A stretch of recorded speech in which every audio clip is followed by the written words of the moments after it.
বাঙালিদের বৃষ্টি হলেই কিন্তু ফিস্ট করব এটা কিন্তু এসেই যায়। তোমাদেরও কি একমত? তেমনি শোরুমেও হঠাৎ সেদিনকে খুব বৃষ্টি, আর আমাদেরও ব্যাস ফিস্টের শুরু হয়ে গেল বাইনাক্কা। তো সব জিনিসপত্র তড়িঘড়ি করে কিনে নিয়ে চলেও আসা হলো, আর আমাকে বসিয়ে দিয়েছে সবজি টবজি কাটতে। তারপর এই সায়নী ম্যাডামকেও পেয়ে গেলাম।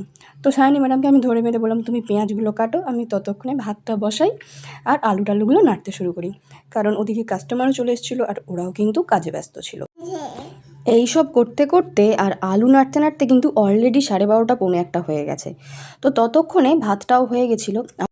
আর আমার পক্ষে এতজন মানুষের মানে অনেকেই ছিলাম যেহেতু, বেশ 17 জন মতো, তো সবার জন্য হাঁড়িটা আমার জন্য একটু চাপ ছিল। তো আমি ওদের মধ্যে একজনকে বলেছিলাম, তো ওরা এসে হাঁড়িটা গড়িয়ে দিয়েছিল। তারপরে সৌমেনদা কিন্তু এখানে মাংসটা রান্না করতে শুরু করে দিয়েছে, কারণ ওদিকে আমারও কাজ পড়ে গেছে। তো এখন বাজে প্রায় 3টে, আর আমাদের পেটে কিন্তু ছুঁচো ছুটছে। তো এখানে আমাদের খাওয়া দাওয়ার অবস্থাটা শুধু একবার দেখো যে আমরা ঠিক কীভাবে খেতে বসেছি। উপরে কনস্ট্রাকশানের কাজ চলছিল, আর এদিকে আমাদের অবস্থা দেখো, সব যেন দুর্ভিক্ষের ক্যালেন্ডার। এটা ফিস্ট হচ্ছে না বন্যা ত্রাণে খাওয়ার বিতরণ হচ্ছে, তোমরা কেউ ধরতেই পারবে না। তো আমাদের কিন্তু এই দিনটা বেশ ভালোই কাটলো সবাইকে নিয়ে। তো তোমরা সঙ্গে থেকো, দেখা হচ্ছে নেক্সট।